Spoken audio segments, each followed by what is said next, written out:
Christiane Pénaud vient de nous rejoindre en gare de Saint-Gervais pour parler de l'église Notre-Dame de Toute-Grâce. Cette église, vous l'avez sûrement déjà visitée, croyant ou pas.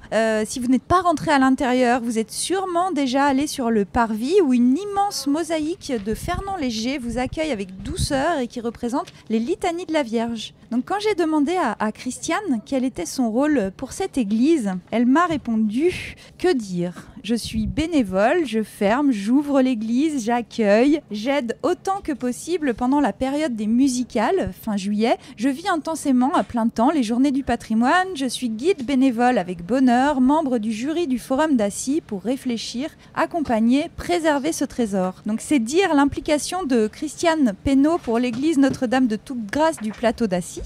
Donc Christiane, depuis quand vous êtes impliquée et partie prenante de cette église ? C'est une histoire un peu originale parce que moi je suis retraitée maintenant, mais en 2015 quand j'ai pris ma retraite, j'étais dans la région parisienne, il était hors de question pour moi, je suis une montagnarde, de rester là-bas, donc j'ai cherché à acheter dans cette région que j'aimais beaucoup, où je venais en vacances, et compte tenu des prix, c'était difficile de trouver. Donc j'ai atterri par hasard au plateau d'Assy, parce qu'une agence me propose quelque chose au plateau d'Assy. Et elle me donne rendez-vous devant l'église. Devant l'église, ça ressemble à du Fernand Léger, quand même, à 1000 mètres d'altitude, quand même, c'est incroyable. J'en avais jamais entendu parler. On visite, je reviens, et bien sûr, je rentre dans l'église. Vous rentrez.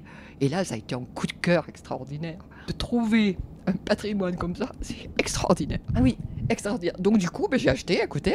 Et puis rapidement, je venais régulièrement dans cette église. Je faisais la visite à peu près tous les jours. J'allais acheter mon pain, je passais. Et j'ai trouvé d'autres bénévoles qui m'ont accueilli à bras ouverts parce qu'on manque de personnes, le fait d'être disponible. Puis moi, j'habite juste à côté. Et comme ça, j'ai commencé mon cheminement. Comme ça, vous avez eu les clés de ce trésor. C'est vraiment un trésor. On ressent vraiment que vous avez une émotion particulière avec cette église. Donc, je voulais savoir qu'est-ce que représente pour vous cette église. C'est un lieu de culte, c'est un musée d'art sacré. Alors pour moi, j'ai une foi très forte, mais je ne pratique pas. Pour moi, là, on peut prier n'importe où. Moi, je suis une montagnarde, vous montez. Michel Serres disait dans une communication, je crois, sur les écrins, chaque pas quand vous montez, etc., c'est le souffle spirituel qui se développe et qui grandit. En fin de compte, c'est ça. C'est-à-dire que cette église, elle représente, d'abord, j'aime bien dire ecclésia, parce que tout à fait au début, quand elle a été construite, une ecclésia en grec, ça veut dire assemblée. Elle était destinée à des malades qui, pour beaucoup, ne savaient pas pourquoi eux étaient malades, pourquoi certains guérissaient, pourquoi d'autres guérissaient pas. La tuberculose, on ne savait pas la soigner. Et le plateau d'Assy, c'était 23 sanatoriums, je crois, 2500 malades. Ils étaient, je dirais, isolés, parce que comme c'était contagieux, on ne savait pas comment faire. Donc le plateau d'Assy correspondait à ce côté d'isoler des malades. C'est soigné, certains guérissaient, mais pourquoi ils ont guéri et pourquoi pas moi? Et en fin de compte, Marie-Alain Couturier, qui était un dominicain, c'est un dominicain génial. Il avait cette conviction de trouver que offrir à des malades un lieu spirituel, un lieu de rencontre, un lieu de chemin de vie, parce qu'il était conscient que dans l'ensemble des malades, il y avait toutes confessions différentes et variées, et puis beaucoup des gens gnostiques qui croyaient en rien. Il voulait en faire un lieu écuménique, universaliste, qui corresponde à tous dans un chemin de vie. Un lieu qui rassemble aussi. Et qui rassemble, tout à fait. Et donc, dès le départ, lui s'est adressé à des artistes très différents, puisque vous avez aussi bien Léger, Lursa, qui ne sont pas croyants, qui sont communistes, voilà, et c'était pas leur idée. Vous avez beaucoup de confessions juives, vous avez bien sûr des chrétiens, et puis vous avez des gens qui ne correspondent pas forcément à une confession religieuse.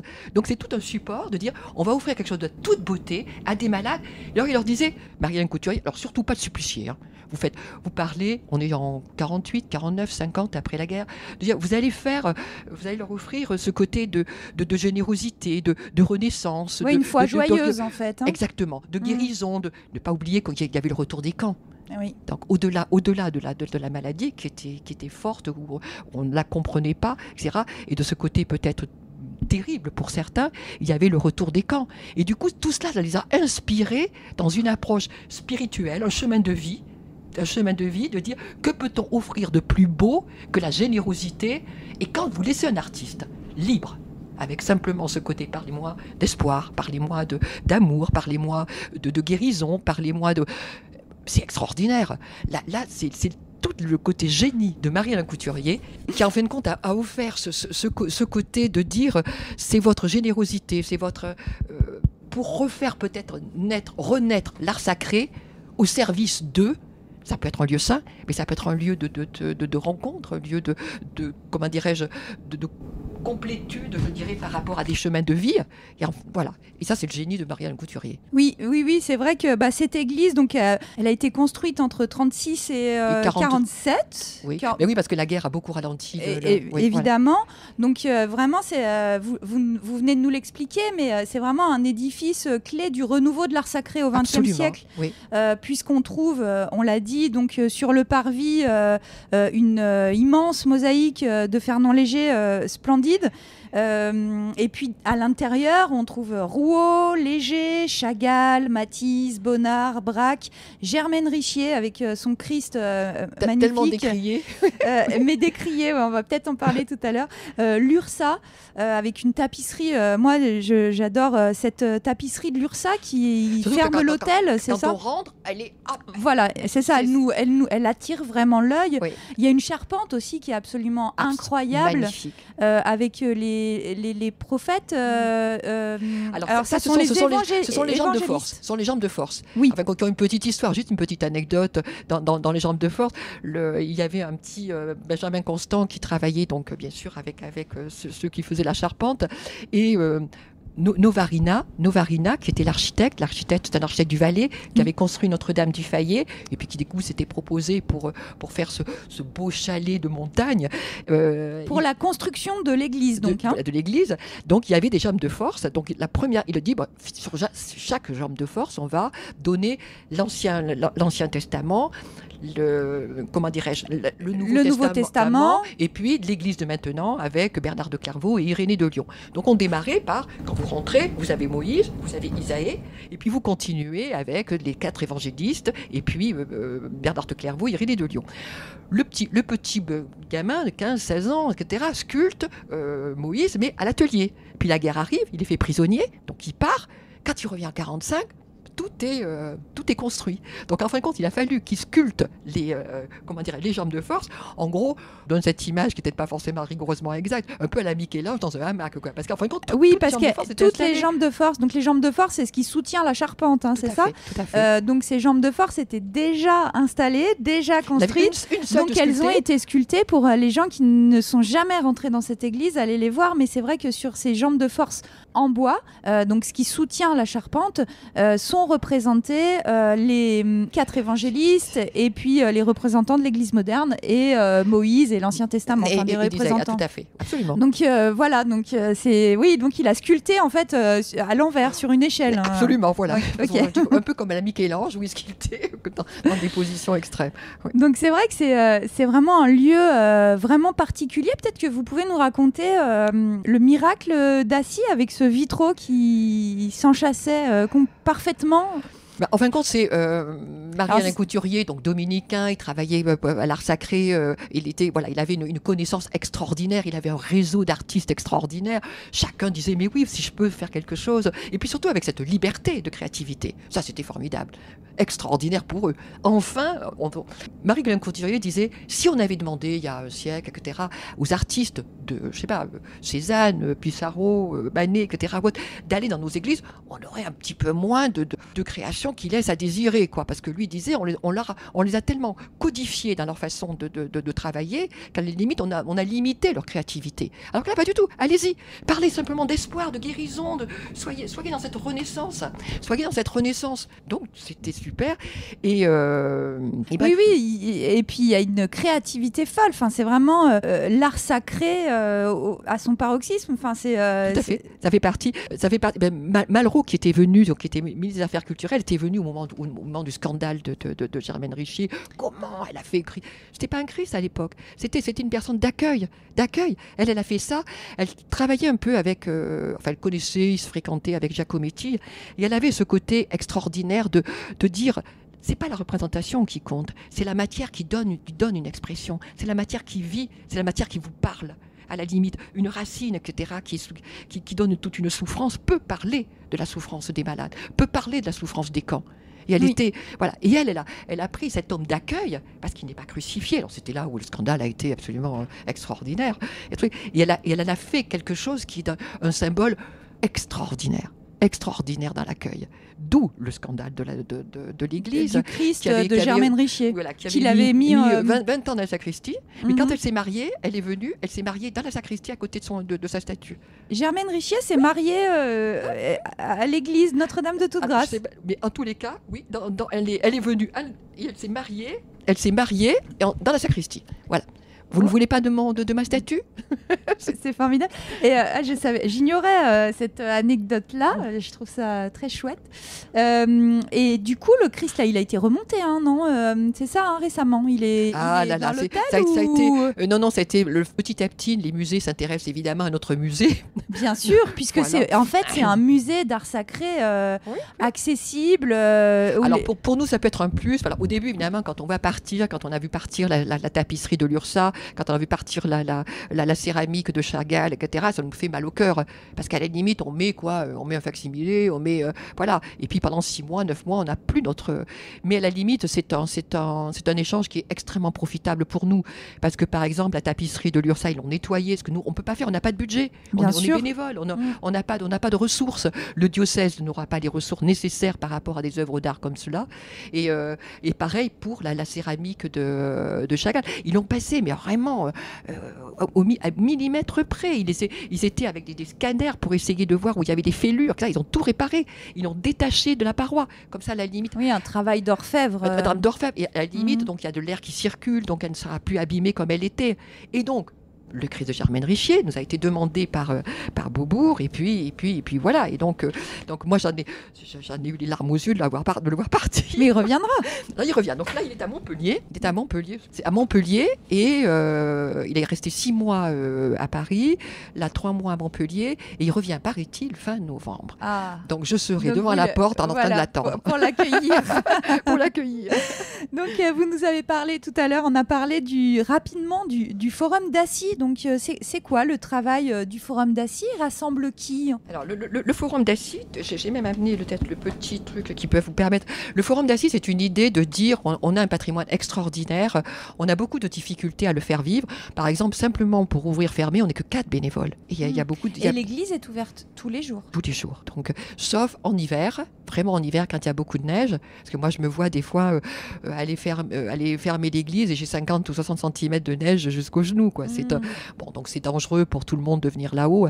Mais pendant toute la période d'été, à peu près de mars-avril jusqu'à octobre, là actuellement, c'est toujours ouvert. Elle est ouverte tous les jours. Et beaucoup nous remercient, nous disent enfin une église ouverte. Enfin une église ouverte. Et un musée ouvert et accessible, quoi, parce que Et c'est un puis- peu, enfin vraiment, moi je vous invite. Tu connais toi, Kirstine, tu es déjà allée à l'église Notre-Dame de toute grâce du plateau d'Assy? Oui, je suis visitée et j'ai jamais vu de ma vie ce style d'art religieuse. Dans une église, ouais. Dans une Mm. église, non.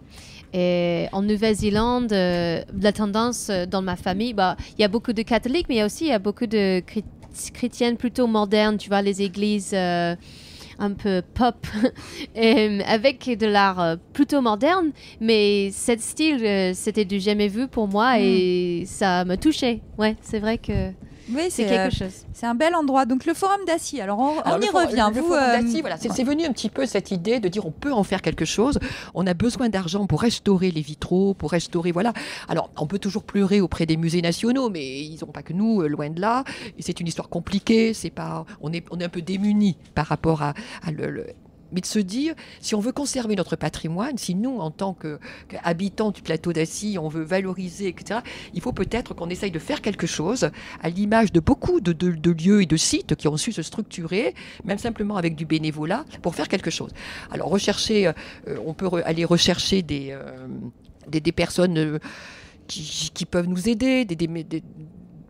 mais c'est peut-être pas assez suffisant. Donc, nous sommes sur comment peut-on donner de la valeur à ce site.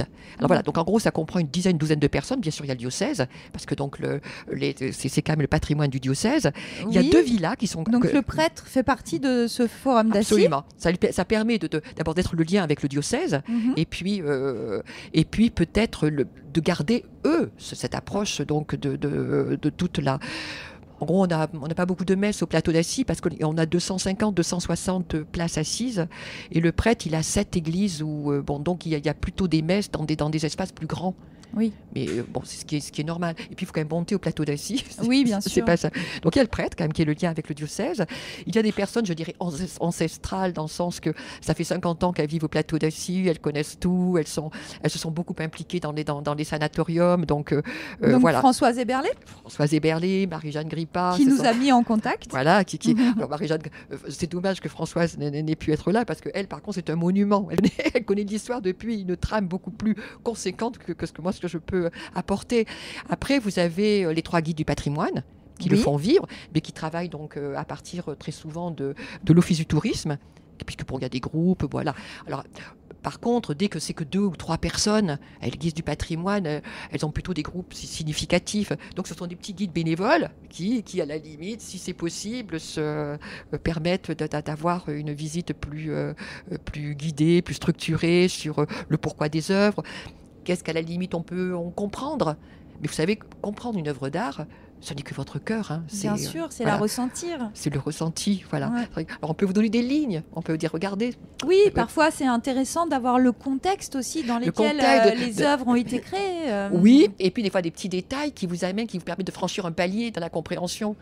De dire, ah oui, c'est vrai, je n'avais pas remarqué. Vous avez se dire, c'est un... Mais le chemin appartient à chacun. Et donc vous avez 3 guides patrimoine, vous avez le diocèse, et après vous avez quelques... Les personnes des musicales, vous m'avez dit des aussi. Musicales, voilà, parce que depuis... On s'est venu aussi par hasard, on était en 16, 17, et on voit une jeune fille qui joue du violon dans l'église. On s'est rendu compte que l'acoustique était quand même pas si mal que ça, elle était parfaite. Et c'est quelqu'un qui avait vécu au plateau d'Assy, qui faisait partie d'un orchestre philharmonique à Londres, et puis qui dit, mais moi j'ai toujours rêvé de jouer dans... Et puis l'idée est venue, comme ça, avec des gens qui se sont... Et dit, mais moi je peux faire venir des musiciens, moi je peux faire venir... Le tout début a été... c'était au chapeau. C'est en fin de compte quelques musiciens qui jouaient le soir, et puis ça s'est beaucoup plus structuré. Et en fin de compte, maintenant, les musicales d'Assy, vous le trouvez sur le site internet. C'est la dernière semaine de juillet et début août. Et vous avez 60, 70 musiciens. C'est assez extraordinaire. Alors, qui jouent séparément, ça dure une semaine. D'accord, donc des concerts pendant une semaine. Des concerts solidaires aussi. C'est un petit peu le message. On reste dans l'approche de donner quelque chose aux malades. Donc, ils vont jouer, quand il fait beau, sur les pelouses devant Pracoutan où il y a des malades.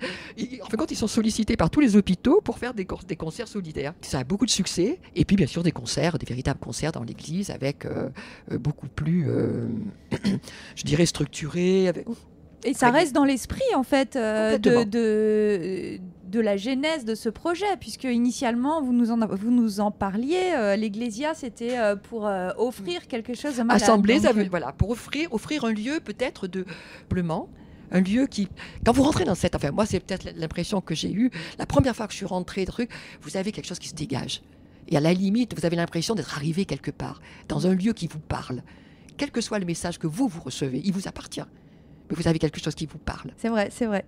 Nous sommes toujours en compagnie donc, de Christiane Pénaud qui nous parle de l'église Notre-Dame de Toute-Grâce du plateau d'Assy. Et qu'est-ce qu'on disait alors ? On parlait On parlait de cette association qui s'est mise en place. Du travail du forum d'Assy. Pour essayer de donner une dynamique et puis peut-être des moyens beaucoup plus conséquents pour la restauration des œuvres d'art, pour l'entretien, de se dire qu'il faut presque quelqu'un à plein temps. Enfin bref, on est évidemment... on imagine, peut-être un peu trop, mais là on est plutôt dans des réunions techniques parce qu'il faut savoir comment on construit notre dossier par rapport à des personnes qui peuvent nous aider. On est extrêmement aidé par la mairie qui depuis 1 an, 2 ans nous suit d'une façon beaucoup plus conséquente. Ils nous ont même mis l'été une personne à disposition qui permettait d'être présent à l'église, ce qui nous a considérablement en tant que bénévole aidé, et cette personne s'implique beaucoup. Le maire est présent, donc assez souvent, donc donc comment dirais-je, au niveau de recevoir l'équipe qui est dans la genèse de ce projet. Et pour nous, c'est réconfortant on n'est pas tout seul. Voilà, je ne sais pas si on y arrivera, si on arrivera à donner une dimension. On va peut-être démarrer petit et puis on grandira. Voilà, Et vous avez des publications, hein, je crois, qui est un petit livret, des petites publications qui permettent des petites publications, on a ça, d'en savoir plus sur cette église magnifique. Mais voilà, on est logiquement, il ne sera plus imprimé, ce qui est un dommage. Et, voilà, d'accord. Alors bon, ça va peut-être se résoudre. Oui. Ça va peut-être se résoudre. Celui-ci parce que vous cherchez un éditeur ou parce que... Bon, je sais pas. C'est un côté de... Ça passait par le diocèse. Pour le diocèse, peut-être... Alors, le diocèse, nous, il est à Annecy. Donc, c'est pas facile, c'est loin. Donc, c'est compliqué. Nous, on est extrêmement sollicités par rapport à des parutions. Ça, c'était la version anglaise. Je vous montre simplement des photos, par exemple. Regardez cette photo. Alors, les photos à l'antenne, on ne pourra pas les voir, mais c'est incroyable. Moi, c'est une des œuvres que je préfère. C'est la tapisserie de l'URSA qui nous accueille, qu'on voit en rentrant dans l'église. Elle est saisissante. On a un arbre de vie sur le côté. Il y a des photos. En fonction et photos, ça représente c'est la Vierge de l'Apocalypse, c'est ça? Alors ça représente. Alors, il faut bien se mettre quand même dans la tête que l'URSA était agnostique. Oui. Donc lui, il a pris l'Apocalypse dans le sens, on est en 46, 47, 48, c'est le retour des camps, c'est la maladie. Pourquoi lui, il est malade? Pourquoi il guérit pas? Pourquoi lui, voilà, il y a ce côté de violence de la maladie, violence de la guerre, violence des camps. Et en fin de compte, l'Apocalypse, elle était déjà au quotidien dans les années 40-45. Et vous ne pouvez qu'être saisi par ce côté dramatique. Après, y mettre toute une approche de chemin spirituel, oui. Alors, il est quand même un petit peu l'URSA, un petit peu. Donc là, il a fait sur le côté, là, ici. Il a fait sur le côté gauche de la tapisserie. C'est un petit peu comme un triptyque, en fait, cette tapisserie, puisque il y a trois tapisseries. Noir, ça c'est l'Apocalypse. Alors, on a la partie centrale, c'est une partie qui est plutôt noire, avec une représentation de le dragon de l'Apocalypse. Et qui peut représenter la violence. Et puis cette résurrection de la femme. La résurrection. Elle va avoir un enfant, et qui est la renaissance totale. Et puis, sur le blanc, vous avez Saint-Michel qui coupe toutes les têtes. Donc, oui, c'est vrai. On trouve la solution. Et puis, sur la gauche, vous savez, c'est un petit peu l'arbre du paradis avec l'URSA, il met toujours le coq, le minéral, le végétal, ça prend ses racines dans le bassin. Et puis, sur la droite, il a fait un arbre. Oui, alors cet arbre, vous m'avez raconté son histoire, je la trouve assez géniale. Je trouve extraordinaire pour quelqu'un qui était agnostique, etc.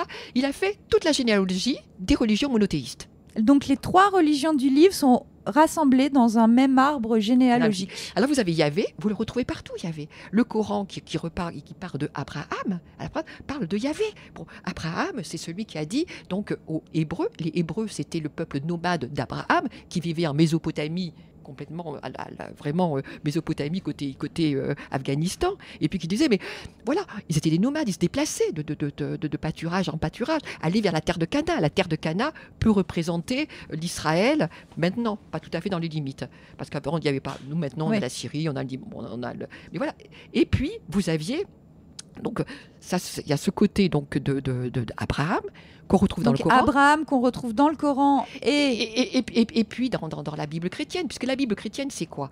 C'est le Nouveau Testament, c'est l'Ancien Testament qu'on appelle le Pentateuque, et où on a rajouté la vie des évangélistes et puis de l'Église de maintenant. Voilà. Et en fin de compte, c'est un même document. Vous retrouvez tous les saints, etc. Ils ont des noms différents. Moïse devient Moussa. Oui, mais on les retrouve. Vous les retrouvez tous. Bien sûr. Et il a fait. Alors lui, il est parti d'Abraham. Généalogique. Il est parti d'Abraham. Puis après, il a mis Salomon, le roi David. Voilà, et on remonte à Moïse, et puis on remonte à Jésus-Christ, etc. C'est extraordinaire. C'est extraordinaire. Vous avez l'impression que ce sont des branches où toutes les religions monothéistes puisent, là, avec ses racines, il y avait représenté comme des racines dans la terre, puisent, en fin de compte, voilà, dans la même chose, on parle de la même chose. Exactement, donc c'est un très beau message, surtout en ce moment, mais c'est vrai que c'est un magnifique message que nous délivre cette tapisserie de l'URSA. Ouais. Et j'avais une dernière question pour vous, Christiane. Comment ça se passe, donc, votre travail dans le forum d'Assy? Donc, vous rassemblez, vous nous l'avez dit, des personnes du diocèse, avec le prêtre qui représente le Bien diocèse, sûr. et puis des laïcs. Des gens et des guides du patrimoine. Donc voilà, comment ça se passe? Parce que chacun doit ressentir cette église d'une façon très différente, en fait. Et comment vous arrivez à travailler ensemble? Je crois que tout le monde se respecte d'une façon extrêmement, je dirais, peut-être dans le message que chacun a un chemin de vie, que Theravada, chacun se respecte. Moi, la limite par rapport à Françoise Héberlé, qui était profondément comment dirais-je, chrétienne, qui est très impliquée aussi dans le fonctionnement de l'Église, mais la chrétienne, au-delà de la mise en valeur de l'Église, Marie-Jeanne Grippa, on a des gens très, très diocésiens, je dirais, qui habitent le plateau d'Assy. Et donc moi, je suis un peu celle qui est un peu originale, de dire, moi, ma foi, je la vis différemment. Parce qu'en fin de compte, pour moi, je suis assez œcuménique et de dire la foi n'a pas. Vous allez chercher les racines très très loin. Donc le fait d'être appris encadré, etc., me gêne. J'aime bien ces racines très très anciennes. Même à la limite d'aller chercher les racines. Pourquoi pas les Avestas que vous retrouvez dans les rois mages, par exemple. Vous retrouvez des liens avec des religions qui sont encore plus anciennes. Et puis les Avestas, c'est quoi? C'est la meilleure parole, la meilleure action, la meilleure pensée. Voilà. Et de se dire. Et quand à la limite vous mélangez tout ça, alors on peut dire c'est un joyeux mélange. En fin de compte, la trame est la même. C'est le respect, oui, le respect de l'autre. Le respect de l'autre, le fait de se dire que notre foi nous guide dans un fonctionnement de vie, mais on a des souffrances qui sont différentes. On a des souffrances qui seront voilà. Et chacun doit, dans son chemin de vie, essayer de s'ouvrir d'une façon aux autres, tout en essayant de résoudre son chemin. Absolument. Oui. Merci beaucoup, Christiane. De rien, c'était avec un grand plaisir. D'être venue nous parler de ce joyau de l'art sacré du XXe siècle. Tout le monde, ils sont tous les bienvenus. Oui, alors comment ils font pour venir? Ils doivent téléphoner quelque part? Le meilleur téléphone, c'est évidemment l'Office du tourisme. Mais si c'est que 2 ou 3 personnes, ils nous téléphonent à nous. Enfin, vous demandez à ce moment-là à l'Office du tourisme. À l'office de tourisme. Et puis qui donnera le numéro de téléphone de quelques bénévoles. Voilà. Et puis moi, j'habite à côté. Si je suis disponible, c'est avec un grand plaisir. Voilà, allez visiter cette église parce que c'est vraiment un endroit merveilleux, vous l'aurez compris, avec la passion qu'a mis Christiane Pénaud à nous en parler. Donc c'est vraiment un très beau voyage que vous offrez. Et c'est encore ouvert jusqu'à quand, là, pour être sûr de trouver l'église? Jusqu'au 7 novembre, c'est-à-dire pendant toutes les vacances dites vacances d'octobre. De Toussaint, d'automne. Jusqu'au 7 novembre. Et après, ce sera ouvert quand même tous les week-ends. D'accord. Voilà, tous les week-ends, et en général le mercredi, donc on essaye d'être de répondre présent. Et puis si on nous le demande, moi j'ouvre l'église, et puis voilà, s'il y a des personnes qui sont intéressées, avec plaisir. Merci beaucoup, Christiane, d'être montée à bord du Mont Blanc Express avec Globule Radio. Merci pour ce beau voyage dans l'art sacré du XXe siècle.